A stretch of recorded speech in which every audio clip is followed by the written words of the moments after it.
Cougars 5 days away from joining the Big 12 Conference. It is getting real, but do we want San Diego State in the Big 12? Plus, the best win bracket goes to the second round. We've got Brandon Doman on the show to talk about it. Let's go, baby. This is BYU Sports Nation, not 5 days away. About a week and a half. Let's go. Presented by the BYU Store, official outfitter of BYU fans everywhere. Monday, June 19th. It is Juneteenth. I'm Jarom Jordan, alongside Super Bowl ring analyst Dave McCann. You've come up with so many that you've loved over the years, and now the Chiefs have added some. You know, Andy Reid is so cool. And they had their party the other day where they got their rings, and the media were asking him, he's in his tux with his wife, and they go, hey, why aren't you wearing your Super Bowl ring? And he goes, I got my Super Bowl ring right here. My wedding ring is my Super Bowl ring. And you're just like, you know, he's so much like Lavelle, in the moment, yes, spontaneous stuff that just exudes coolness. And it's like, you know what? I want to be like him when I grow up. I don't think we realized at any point that there would be a Lavelle in the NFL. Yeah. It is Andy Reid. He has taken every good thing from Lavelle, and now Matt Bushman and Zane Anderson and Porter Ellett on the staff as BYU guys with Super Bowl rings. So Zane is on the Bills now, and he came over for the party. Right? Someone says you're going to get a ring, you show up. You never, like in the NBA, they wait until that player comes to the city. Yeah. And then they get the ring. So shout out to those guys. Pretty cool, man. I think it's awesome that that one, they have Super Bowl rings, and like for Matt, he's on the practice squad, but now he's back playing to get in the game. Mm-hmm. And no matter what happens, he has a Super Bowl ring. He can say to his father-in-law, no matter what happens, hey Chad, let's bring out our Super Bowl rings. And it's like, wait. Okay. Anyway, that'd be really mean. That would be. But you know what? Anytime a son-in-law can one-up the father-in-law, you know. I don't know if I'm doing that to Rob, my father-in-law. We'll give it some time. Yeah. It's a long. I'm hoping to make the will later, you know. It's a long life.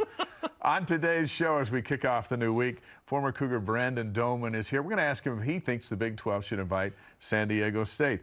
Women's volleyball coach Heather Olmstead's here. Their non-conference slate is fantastic. Our question of the day is, do you want San Diego State in the Big 12? And our matchup of the day of our best BYU football wins bracket, we got Miami of 1990 going head-to-head against Missouri of 1983. Ooh. Two very, very big games with spectacular performances from the two quarterbacks in that one. We'll roll it out a bit later on. But alas, Miami should win that because that's the best win, right? In a cakewalk. Yeah, let's go. All rise and shout. It's time for What's Trending.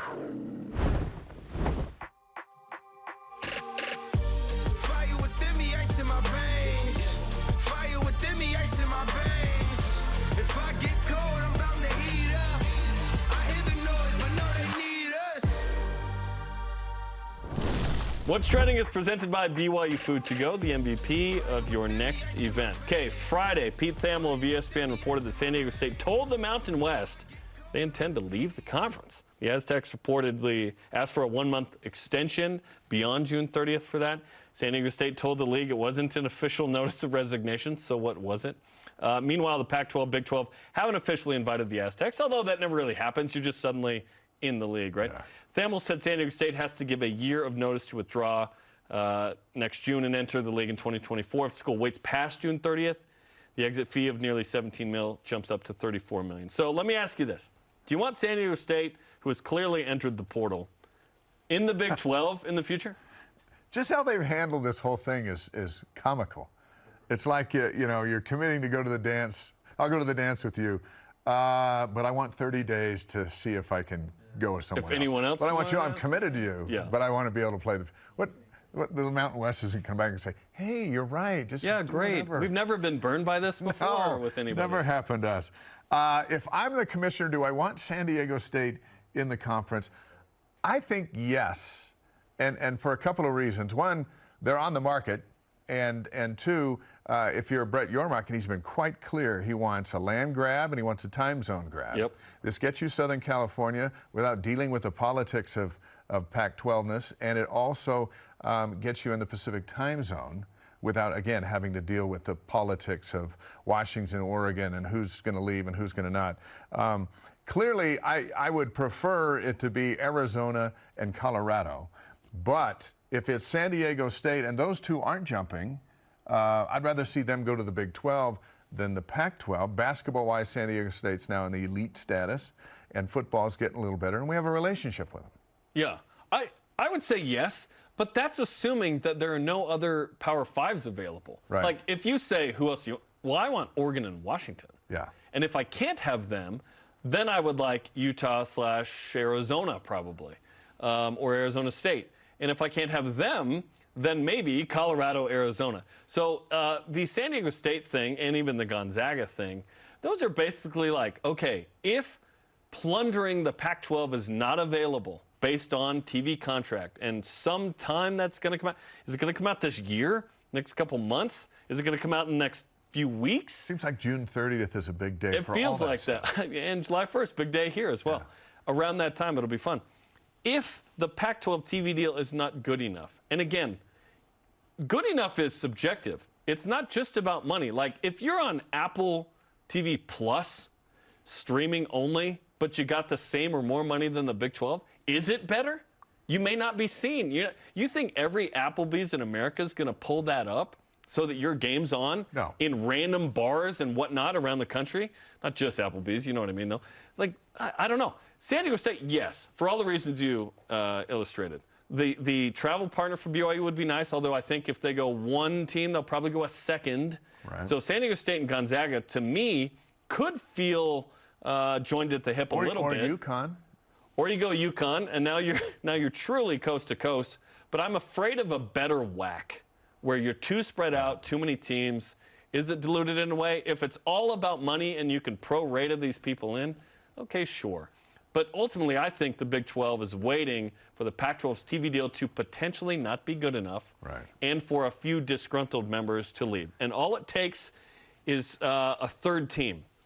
Because if two leave, they can go San Diego State, SMU. They flirted openly with them, Pac-12, that is. So we'll see what happens there, man.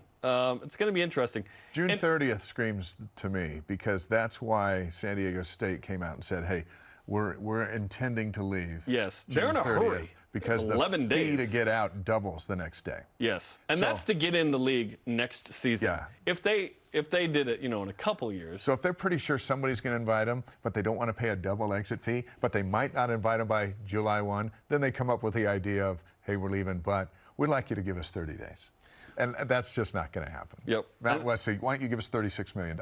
And obviously there's a history with San Diego State that would be familiar and pretty normal for BYU, given the history in the past, which brings us to our stat of the day. It's the BYU Sports Nation stat of the day.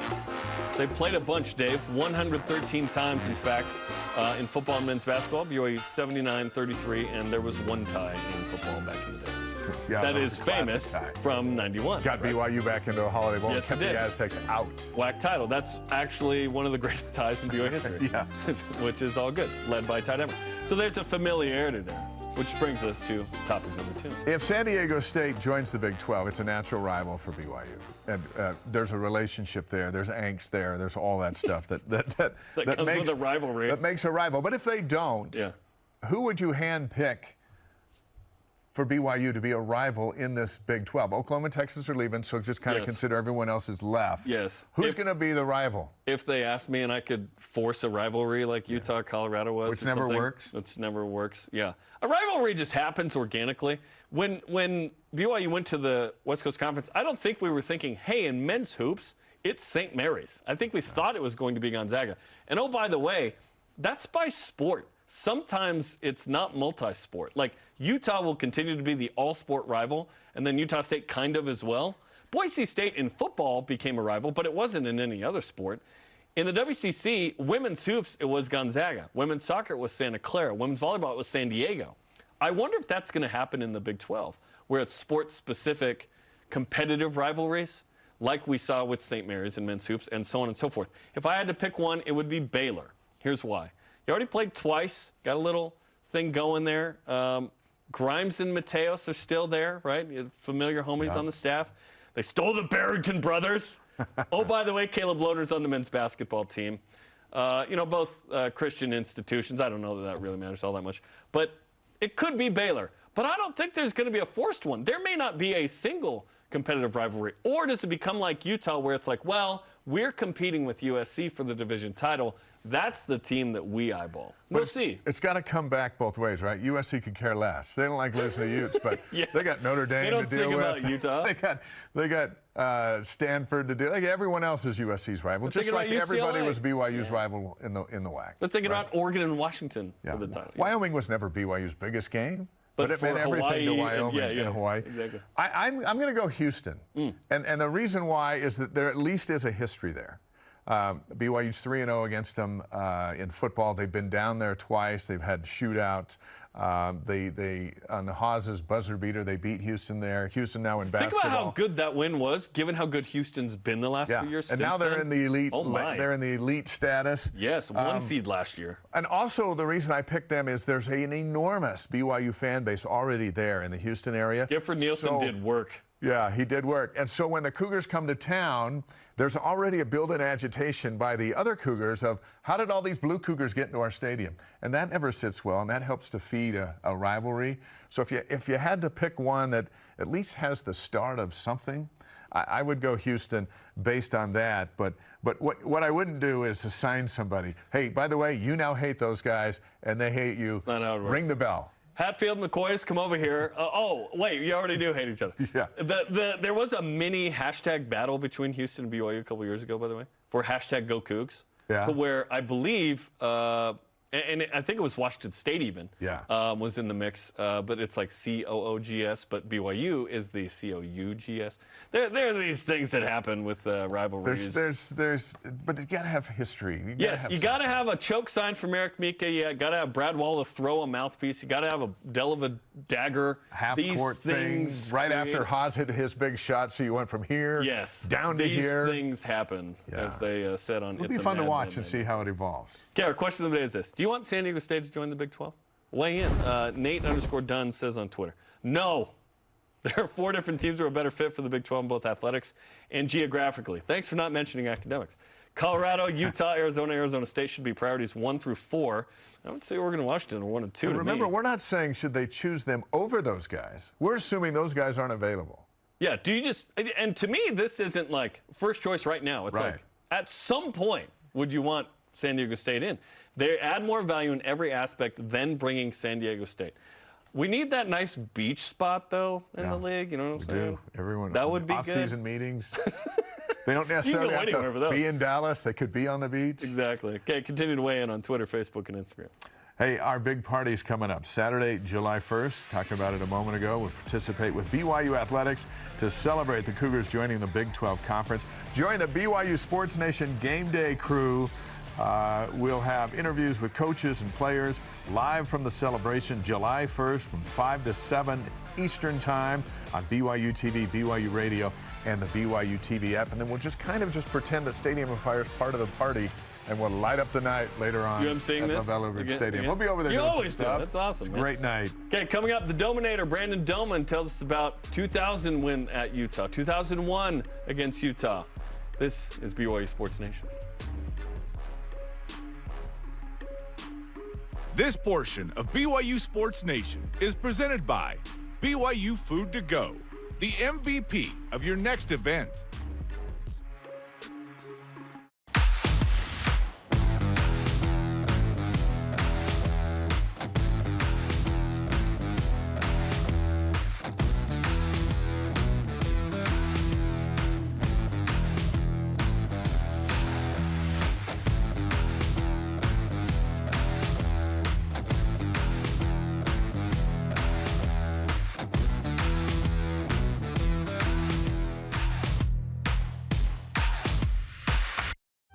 Accidents don't just happen 9 to 5. They happen when you least expect them. The team at Siegfried and Jensen is here for you 24/7. Nights, weekends, every day, every hour. Really here for you. No matter when you call us, you'll speak to a real person and have access to the same expertise and personal attention as always, and get the legal help you need when you need it. Nights, weekends, every day, every hour, 24/7. Learn more at siegfriedandjensen.com.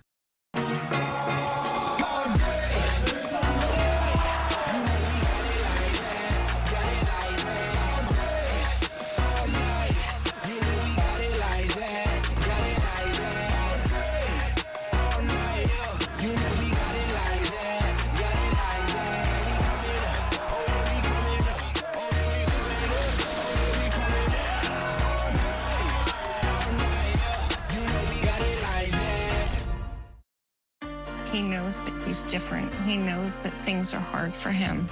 Taking the leg was how we could save her life. I think God put the animals in our path, and I think it is up to us to care for them. It's like dream come true kind of stuff. Good job, buddy. You've completed her life. He loves it so much. There are happy endings to tragic situations. For our doubters who say BYU can't play with the big boys, the quarterback Brandon Doman says there's only one way to prove it. Will give us a chance, see what we can do. Doman has a man wide open. Doman off the option. Touchdown BYU. Touchdown Brandon Doman. Oh, some fun memories there. We're in Studio B with your day-to-day Cougar Sports play-by-play. Jarom Jordan alongside Dave McCann. Brandon Doman is our next guest. Only 2 players in BYU history have won their first 14 starts. Robbie Bosco and Brandon Doman, who now joins the program. Brandon, 14 straight wins is a pretty good way to start your career, was it not? Well, I think if I can be in the same sentence as Robbie Bosco, that's pretty good. I feel pretty good about that. That is a pretty good one. We've had this best wins bracket going on, 2000 Utah, 2001 Utah wins were discussed. What are some of your favorite memories from those 2 very important games in BYU history? Well, beating Utah, number 1, is probably my favorite memory. Number 2, I would say my favorite football game I ever played in was Lavella's last game. Having the opportunity to be the starting quarterback for that game and to be able to carry him off the field and win in such a dramatic comeback fashion by far was my greatest memory. And then I don't know that I've ever been in BYU Stadium when quite like the moment when Luke Staley caught the pitch and ran down the sideline to win that game. I think it kept us at 12-0 or 13-0 or something like that, and that was pretty remarkable time as well. I was watching that last blast against the Utes over the weekend, and I was surprised. I didn't realize it at the time how often you called Kalani Sitake's number, whether you were dropping him a pass or running the football. I think that was his finest hour. Yeah, no, he was tough. He was so tough. He was a great ball catcher. He would come out of the backfield as a blocker often, and so. He was a perfect check down and just a real steady player for sure. Guide me through your mindset going into the New Mexico game where the stadium is named after Lavelle and you're 4-6 and you don't want Lavelle to lose his last home game or the next week against Utah. And now here is your first start. Like the pressure of that moment, were you loose? And if so, how? I had prepared my whole life for that moment. I was the youngest of 4 boys in my family, and I had gone to BYU football games from the time I was 8 years old, and I had dreamed about that. I felt like I was prepared for it. The coaches had done a good job of, giving me opportunities to practice, and I was almost through my junior season, so I had been around the block, and I was plenty prepared. So I don't know that I was nervous. I was so anxious, so excited to play. That it just went past me, the fact that it was Lavelle's last game and all the nostalgia that went into that game. I just didn't worry about that. I was just so excited about the fact that I got to play that night. And I think the nerves were caught up in just enthusiasm and excitement to play. Brandon, but when Gordon B. Hinckley is entering the locker room, pregame, that's a different kind of game, right? What were the emotions like, and how did you sort of, I don't know that you were naive, but how did you stay in that space to where it's like, well, this is just a game, I got to go out and win? Because it wasn't just a game, it was a huge game. Yeah. I joke all the time that I thought the prophet had showed up to wish me well for my first start. Hopefully he shows up for Keaton Slovis in the same way.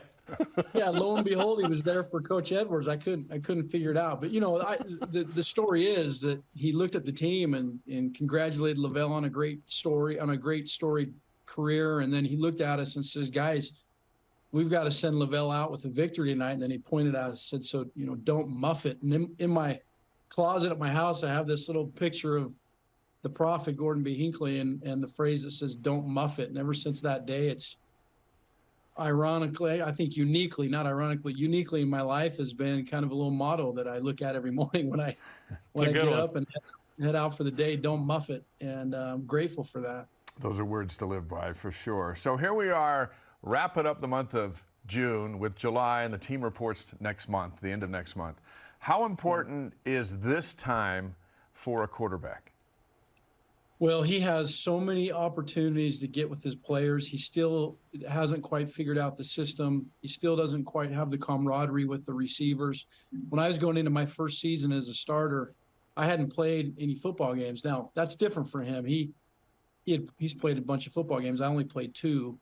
And there was a lot of uncertainty with who's going to play particular positions at receiver. We were still short on a couple personnel scenarios that hadn't quite ironed themselves out. And they can go out every single day and work on routes, look at scheme. He can get on the whiteboard with his coaches and with his teammates. He can get in the film room. I think that there's 5-6 week period of time here where prior to fall camp, he can make up so much ground in preparation to hit the ground running for fall camp and understanding the scheme and what the coaches want. Spring ball was no way near enough time for him to wrap his head around, what the coaches were wanting to accomplish as an offense. But for a guy that's as veteran as he is, between spring ball and then summer months right now, he should have plenty of time to figure that out. Certainly different in the entrance into the one and done year. You had the end of your junior year, then you had your senior year. But if Keaton Slovis has a nice year, he could be the 3rd straight starting quarterback at BYU drafted. Do you feel like QBU is back at BYU, given that they put 2 in the league? Obviously, number 2 pick and then a 5th rounder in Jaron Hall. Yeah, it depends on how well he plays. He needs to win. Zach Wilson won games. Jaron Hall won games. Slovis needs to go in there and win games, despite his ability to throw the football and execute the offense. At the end of the day, BYU needs to go have a couple signature victories for him to have a draft pick opportunity. We won football games when I was playing, and I think QBU is partially. Good quarterbacks that play in a great scheme, but we've also proven to win. And the guys that win usually get drafted. So hopefully for his sake, they can get some wins, 8-10 games. That'd be a massive accomplishment in year 1. So it's tough sledding for that guy right now. You mentioned his experience coming in. He has 34 P5 starts. How valuable will that be? And how will Cougar fans notice his experience the most? How will that show itself? Yeah, he won't be too worked up about these big football games. He's played against these types of opponents. I think he'll be great in the locker room. He should have a ton of poise. Just his comfort level of being a starter, I think will have a resonating impact on the locker room. The players in that locker room, there's a lot of guys that haven't played in consecutive back-to-back big games like this in a conference like this. And I think he'll provide some calming assurance to everybody, and specifically for him, because he's going to have to play well. And as goes the quarterback, so goes the team, especially at BYU. He's going to have to really play well in order for these guys to have a consistent chance at winning. They just don't have enough horses to hand the ball off and to muscle through these football games. He's going to have to play very consistent, efficient football as a quarterback to keep these guys in the football games. In this position, and you can shed some serious light on it for us, how important is it for a quarterback there's a confident quarterback, and there's a quarterback who can appear to look confident when he's really not quite sure? How valuable of a skill is that, of guys were going out there when in his mind he's like, I'm not sure what's about to happen?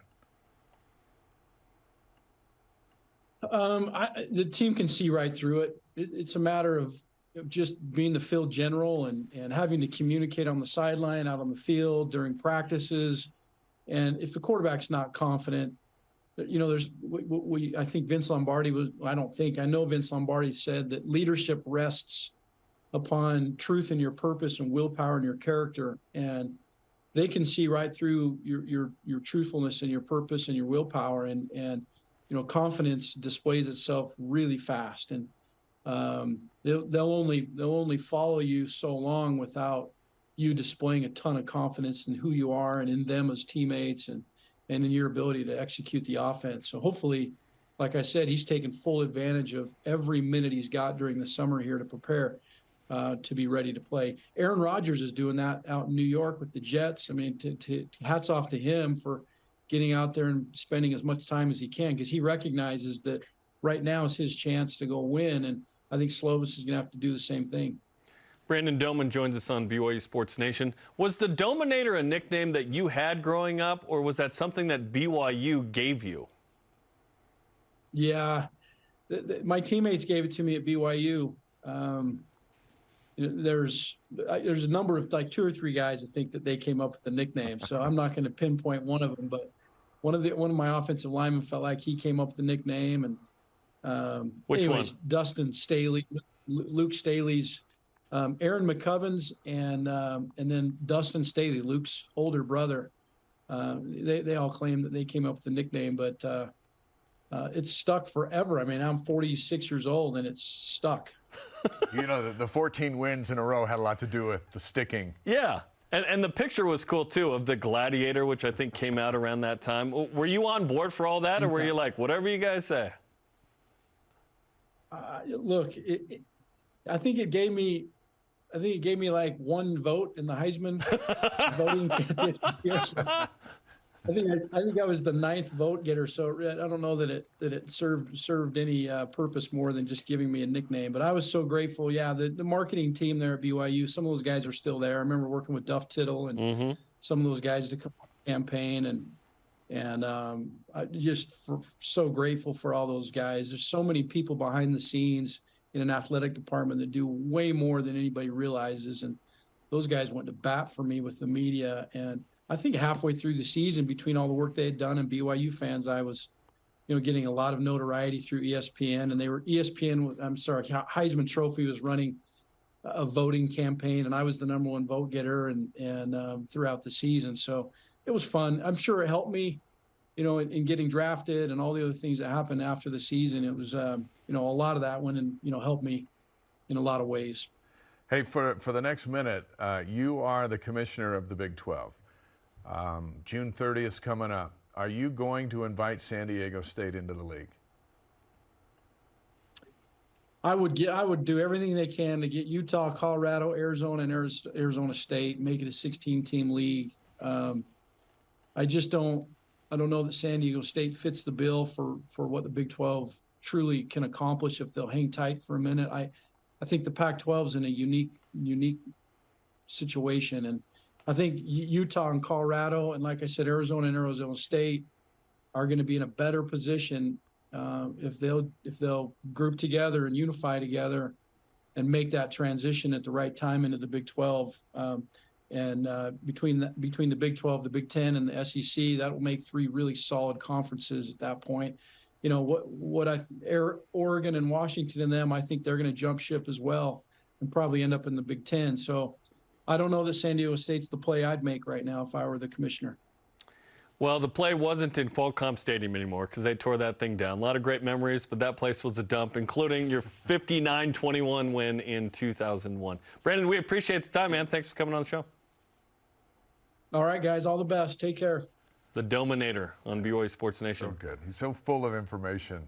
And I was kind of surprised. I thought maybe he'd lean a little more to San Diego State because it gives a time zone and a good basketball program and whatever, but it's out. Nope. Commissioner Doman, no San Diego State. And who knows? The Big 12 might add more, and it might be up to 20 teams at some point. Yeah. I don't know.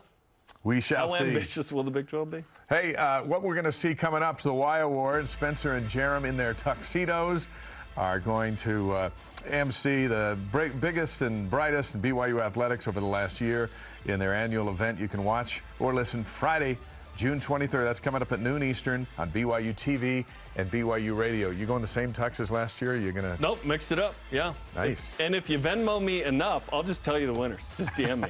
Coming up, which Cougars were drafted into the USFL and volleyball repping the red, white, and blue? This is BYU Sports Nation. BYU Sports Nation is presented by the BYU Store, official outfitter of BYU fans everywhere.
Celebrate rewardflation at Mountain America.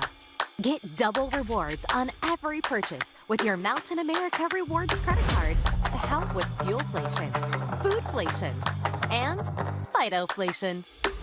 And on top of double rewards, every time you use your card, you'll be entered in Mountain America's smartphone giveaway. Details at macu.com/double.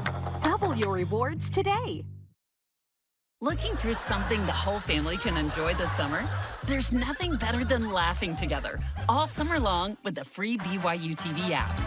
Come together. So that makes you and I sisters? Laugh together. I'm sorry, it's so dark in here. Do you mind if I take off my shades? Okay. Enjoy together. My goodness, you don't look a day over the last time I saw you. With your kind of humor. It's aliens, I guarantee it. BYUtv, bringing families together all summer long. Hey, we invite you to follow BYU Sports Nation on social media for content throughout the entire day on Facebook, Twitter, Instagram, YouTube, and TikTok. Welcome back to Studio B. I'm Jarom. He is Dave. Let's get to today's headlines. Peyton Wilgar, Lorenzo Fauatea selected in the XFL draft. Wilgar to the Seattle Sea Dragons, Fauatea to the Vegas Vipers. You know what that means? They get to be paid to play football, which is the dream of every Division I athlete. USFL results over the weekend. Kai Nakua, 6 tackles, a pass breakup for the Michigan Panthers. Diane Lake, 3 tackles for Houston. Troy Warner, 3 tackles for the Memphis Showboats, a team that also features Corbin Kafusi on the offensive line. Those are guys getting paid to have some fun. Hey, there you go. 3 women's volleyballers representing the United States on the Collegiate National Team, and Heather Olmstead as an assistant coach, as well as Erin Livingston and Kate Pryor are 2 of the 20 players. The 3 are in Anaheim this week, training. Much more on this with Heather later in the program. And Alexa Gray and Team Canada lost to Turkey Friday in 3 and lost in 5 to the Dominican Republic Saturday in Hong Kong in Volleyball Nations League. Gray is carrying Canada, 17 kills against Turkey, then 19 in an ace against the DR. Gray is 8th in the world right now in total points. Fantastic. BYU softball announced the signing of transfer catcher Lindsay Madrigal from Salt Lake Community College. That position is now loaded as the Cougars head to the Big 12. Tennis player Wally Thane is ranked number 12 in the final Mountain Region rankings by the Intercollegiate Tennis Association. After a brief stint in Iowa, Michael Rucker back up with the Cubs, pitched a scoreless inning over the weekend. The Cubs have now won 5 of the last 6. He's kind of on that shuttle of Iowa to Chicago. So when he's in Chicago, pitch really well, and he had a good weekend. Of course, fate would give you the Cubs headline. Yes. That's great.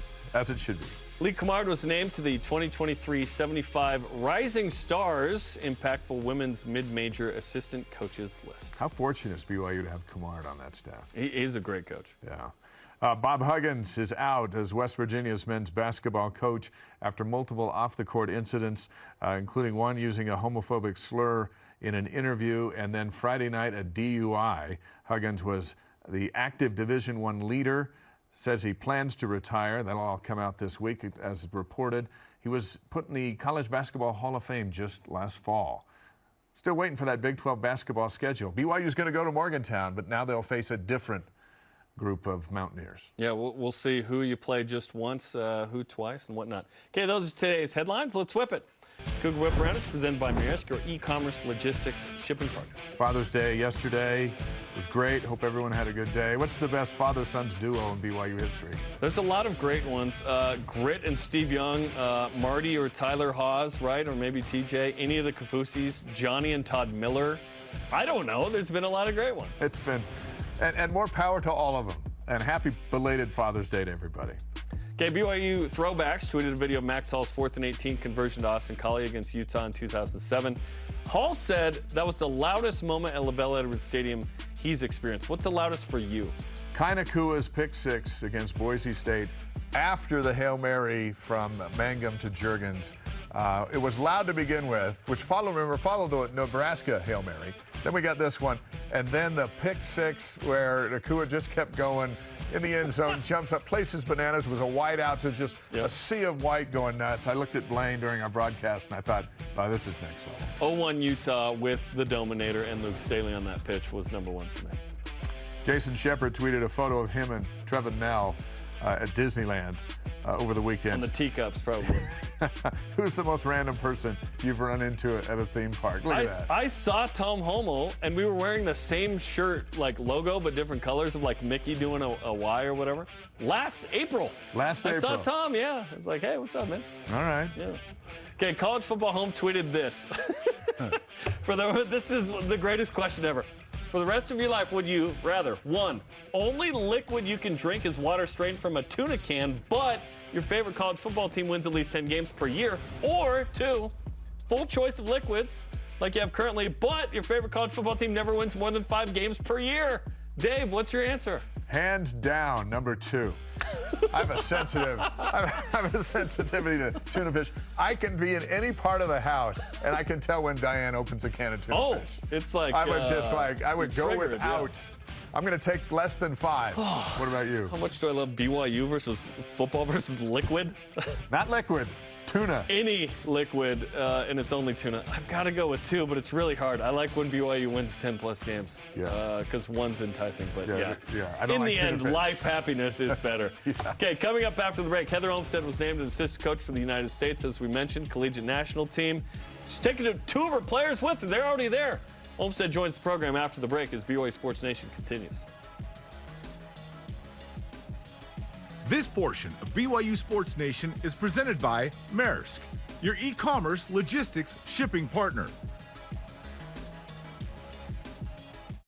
They prefer to be bringing the heat, getting set for success, demonstrating their drive. But when their blood and sweat turns to tears or anything else, we lay the groundwork for BYU's athletes to hit the ground running again, and you as well. Intermountain Healthcare, official medical provider for BYU Athletics. Tim Daly Ford in Spanish Fork sells Ford vehicles including the F-150, the pickup designed for work and play. Tim Daly Ford maintains a large inventory, providing more choices for selecting an F-150 with the power and engineering to carry and tow heavy loads. The F-150's design offers comfort, safety, and a range of options to choose from. Think Ford, think Tim Daly Ford in Spanish Fork.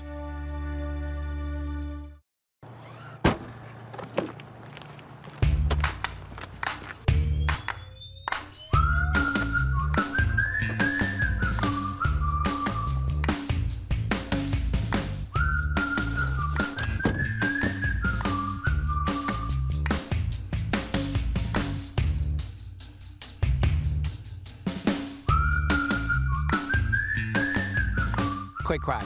Wash all you want. Don't drive dirty. 4 kids disappeared in these woods 23 years ago, never to be seen again. What is this thing? Whoa! Has it made contact? It chose you for a reason. Your friends, they vanished. Men said shut up. I want to know what it is. What's through the light?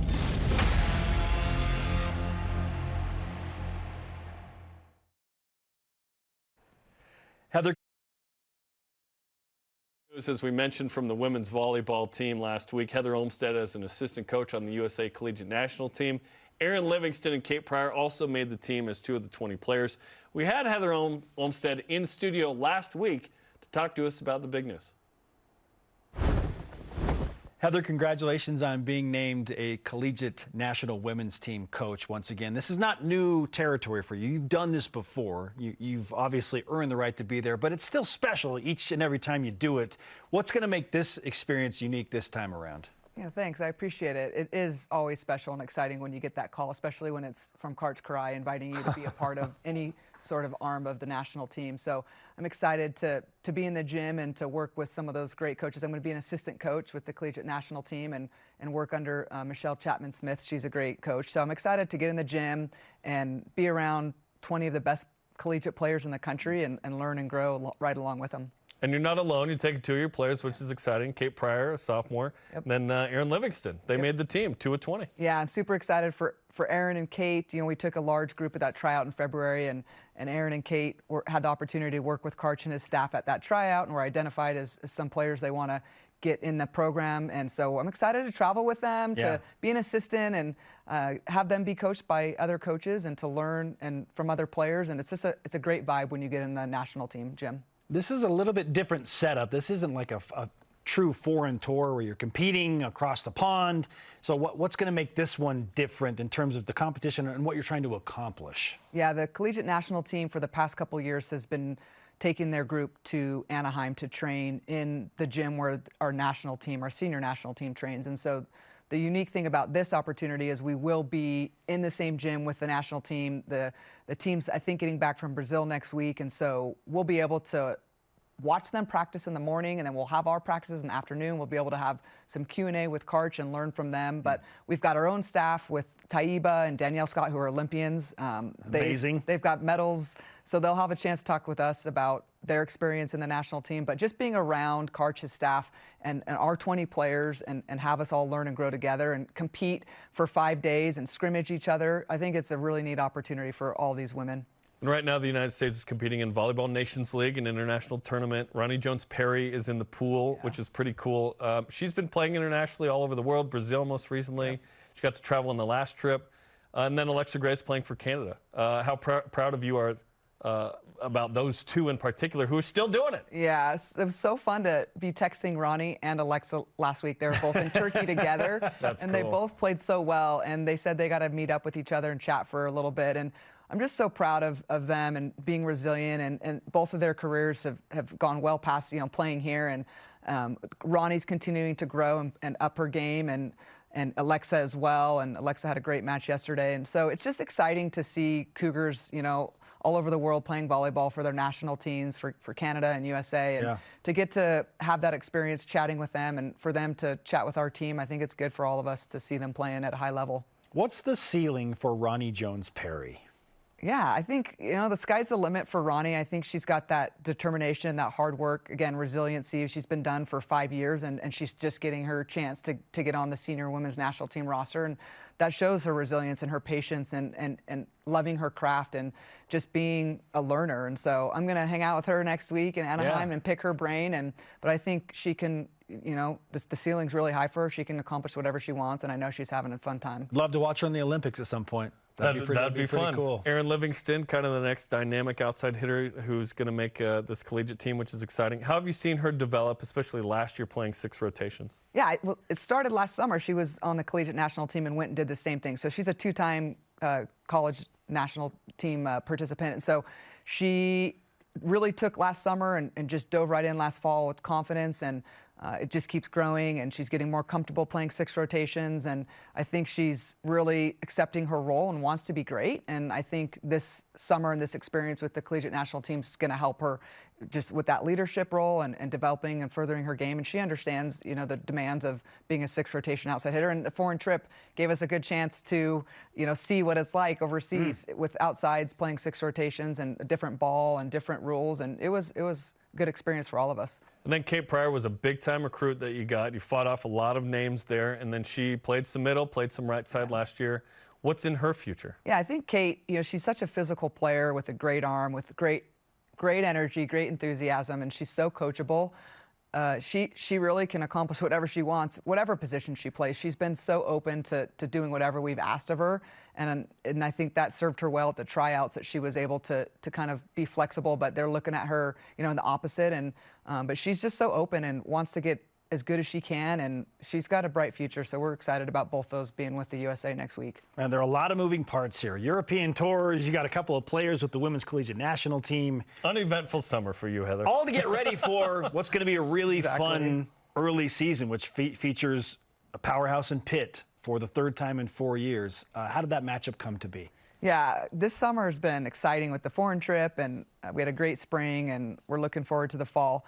We're excited about our non-conference schedule, and it's going to be tough for us. So we've been committed to the Montana tournament. Allison does a great job at Montana for quite a while. We had 3 teams, UTRGV, Montana, and ourselves, and they were looking for a 4th team, and Pitt reached out to Allison and asked if they could join. And so she reached out to us and asked what we thought about playing Pitt, and we just looked at each other in the offices and we saw some of the girls and we were like, well, Pitt's not coming to Provo and we're not going to Pittsburgh, so why not meet up in Montana and play again? So that's how that came about. We're excited about that whole tournament, and I think it's great for our team, and the challenge is going to be there. And not only that, but the next week to host a tournament with some great teams, and Washington State, who returns almost all their starters. They're going to be really good. And Towson, it's a great non-conference. You got the local Utah teams that are always a challenge and have rivalries there and are super exciting. So it's going to be tough. They say it's hard to beat a team 4 times, so this is the year against All right. Pitt. Let's go.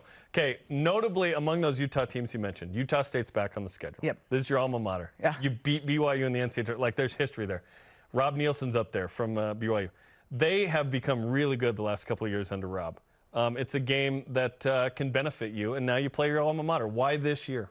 Yeah, I think, Rob and I have been talking for quite a while, and he's excited about us coming up to Logan, and That'll be a packed gym. He's already warned me that they're trying to break the attendance record, which was my record when I played in the Spectrum. Is it still that one? Yeah, one of the years I played, we set the attendance record, so he keeps telling me I'm going to beat your attendance record. And I said, I'd love that, because it means that the sport is growing and that we're getting people in Logan in the Spectrum. He's going to do it in the Spectrum, so he tells me. Very nice. I think it's just great for the sport, great for the state. There's a lot of good players in the state, and I think, that weekend with Utah at home, and then we go on the road to play UVU and Utah State, it's good for our team, the state, and I think they're doing a great job, all those programs, that it's going to get us ready for the next week when we open up on a Wednesday with Houston. And that's a big deal, because you're playing, what, 3 and 4 days? Yeah. All in state, Utah and Provo, as you mentioned. Then do you go Friday UVU and then Saturday Logan? Yep. So will you go day of to Logan? Yeah, we'll do. Wednesday we play Utah here, have a day off Thursday, play UVU Friday, which is local, and then drive up, do a serve and pass Saturday. And I think you get all the feels driving through the canyon and being back in Logan. Beautiful too, yeah. Yeah, we're excited to take our team up there, and we were supposed to have a scrimmage up there, and that got canceled this spring because of weather. So it's going to be neat, and hopefully we can keep it up. Utah State and us just playing back and forth. I'm glad to see it back on the schedule. Yeah, it's awesome, and they've won either a regular season or conference tournament last 2 years, so they're good. They're doing well. They're good. And UVU has won the WAC recently. Guess we got to give credit to Rob. I love giving credit to Rob. Rob's He's great. the best. He's the best. Great. Heather Olmstead is with us on BYU Sports Nation. As you take on a Power 5 schedule and the Big 12 for the first time, how has this changed your philosophy and approach as a head coach the most, moving from the WCC to the Big 12? Yeah, I think we've chatted quite a bit as the date's been coming, this July 1st date in the fall for our first Big 12 matchup.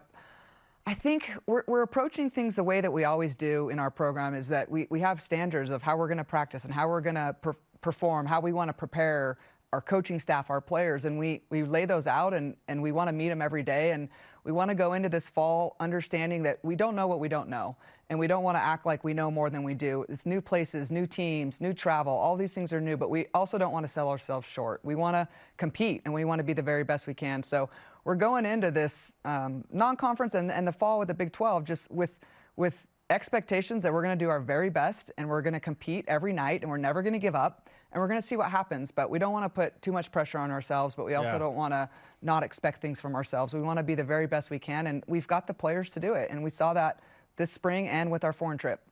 I think you're one of the most ready teams for the Big 12 right now, which will be very exciting. Speaking of the foreign trip, what were some of your favorite parts of this? Okay, so people keep asking the highlight, or I literally can't express just the joy that I have in thinking about our foreign trip. It's hard for me to talk about anything specific except for that it was a long time coming, the preparation with COVID to get on this trip and to be able to go to 4 different countries and 3 different continents in 15 days with people that you love that are like family. It was once in a lifetime for all of us. The volleyball was incredible. I mean, playing the Egyptian senior national team with jet lag is no joke. It was so fun because we used it as an opportunity to say, hey, that was really hard what we just did on no sleep and not different food. You can handle at West Virginia the day before Thanksgiving. Things we're going to lean on. We're going to lean on the whole season, and the volleyball kept getting more challenging, and we kept getting better in Turkey and playing these professional teams and ending with the U19 team in Greece, and it was fantastic, and I can't highlight anything except that we're so grateful it happened. We got to spend time together, and we hope it serves us well this fall. And that's the purpose of having these opportunities to go to these unique places with the people that you're going to go to battle with this fall. And we need challenges, and we need to know that we can overcome it, and we had that. What an experience. Yeah, if you ever get in a tough scenario and the girls just are these great women, they look tired. Remember Turkey! Egyptian jet lag. Yeah. Like, it's like, you're right, we can do anything. Well, it's funny because we were chatting, I think it was Whitney Larness was like, oh man, that flight to Morgantown's going to feel like easy after flying, to Paris and then to Cairo. And so they're already having those conversations where we already are talking ourselves into, hey, flying to Florida is no big deal. Flying to Morgantown's no big deal. Having a couple of these charters, we're getting some charters this year. Awesome. We're so grateful. We're so blessed to have these opportunities. And when you see different parts of the world and how people live and how grateful they are, it just makes you appreciate, number one, what you have and being part of the United States of America. And it's why it's a privilege to go coach for USA after you experience places all over the world. But yeah, it was great.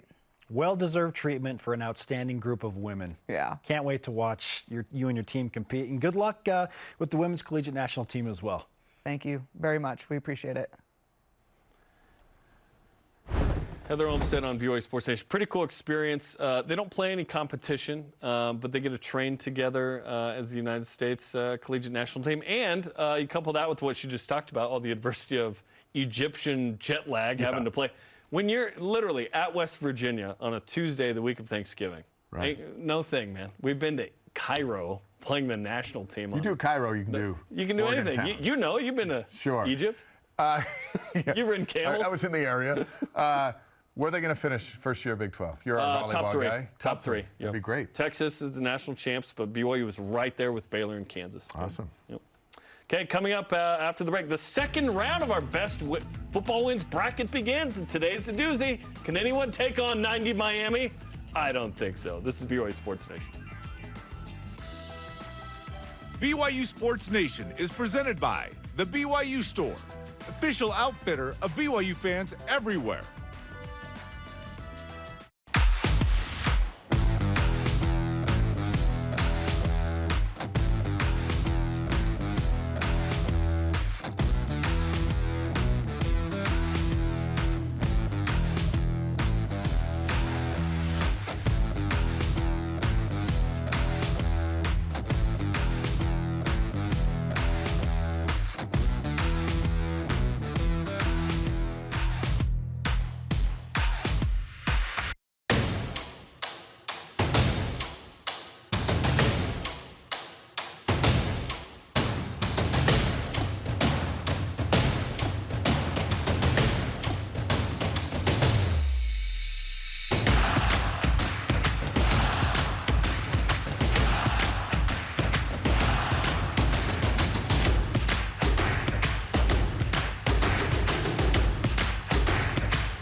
The heroes are taking over Saturday mornings on BYUtv.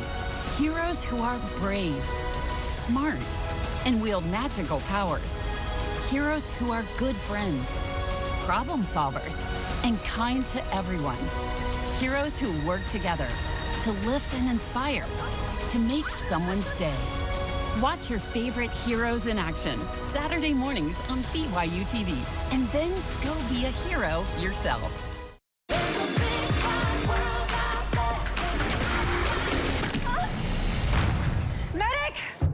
Essie will take the beam. What? I wish I wasn't even competing with you anymore. You spend all your time with them now. They push me hard. I need this, Essie, for me.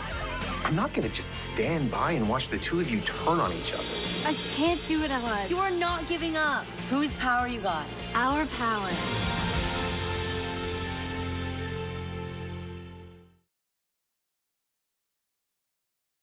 Sports Nation is presented by Mountain America, the official credit union of BYU Athletics. Time for the BYU football best wins bracket. In case you missed it, we're letting you, the fans, determine the best win in BYU football history. We have 16 seeds. We're into the second round now, but not before we have to recap what happened in our matchup from Thursday. So it was the 1980 win against SMU in the Holiday Bowl. Tough to beat that one. That's a Deacon's Corn Party. Remember it like it was yesterday. Against the 14 seed, which was the 2000 win against Utah. A massive with Luke Staley and And the Dominator, we talked about Dominator, Gennaro Guilford's interception. That was 01. Was that 01? Yes. Oh, 2000, okay. Yes. So it was 87%, as you'd expect, going to the 1980 Holiday Bowl. Domination. So, 80 SMU. BYU wasn't paying its players. SMU was. This is pre-NIL. The 3 seed moves on. So it's been extremely chalky. In fact, 1 through 8 all advanced. Okay, we are in to the second round. It's time for our matchup of the day.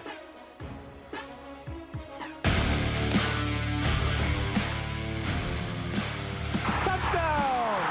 What a play by Clyde Bettler.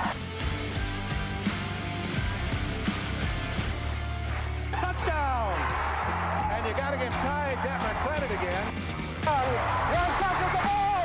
They might. They do score. BYU did it. Oh, this is juicy. 1 seed Miami 1990 should win this whole thing. Versus 8 seed 83 Holiday Bowl. We begin with 1990. The reigning national champs, the #1 team in the country, Miami, comes into Provo. BYU ranked 16th, 13.5-point underdogs in this one. BYU trailed 21-20 in the fourth. Iconic play from Ty Detmer, scrambling, working around. Lavelle Edwards one time said he looked like Pee Wee Herman when he showed up at BYU. Pee Wee Herman takes down Miami and the Cougars win. Miami lost twice that year, finished ranked #3. It's the best win by current and former rank in a season in BYU history. Cleanse the palate. Here comes the 1983 Holiday Bowl against Missouri. BYU won 11 straight games entering the game. It went back and forth. Cougars trailed 17-14 with 23 seconds left. And then Steve Young completed the hat trick. He had a touchdown run, a touchdown pass, and this touchdown reception, only quarterback in BYU history to ever pull it off. And it was the only 3 BYU touchdowns of the game. Are you kidding me? That's amazing. BYU wins it. They finished 12-1 and #7 in the AP. Thanks to PAX for sponsoring the Elite Voice of the Day and today's Rise. And shout out presented by Mountain America. Trevor Sampson gets it. Our thanks to today's guests, Brandon Doman and Heather Olmstead. The conversation continues always on social media. Sorry to Dennis, we ran out of time. For Dave, I'm Jarom. Shout out to Sierra Parker. Go Cougs and go vote for Miami.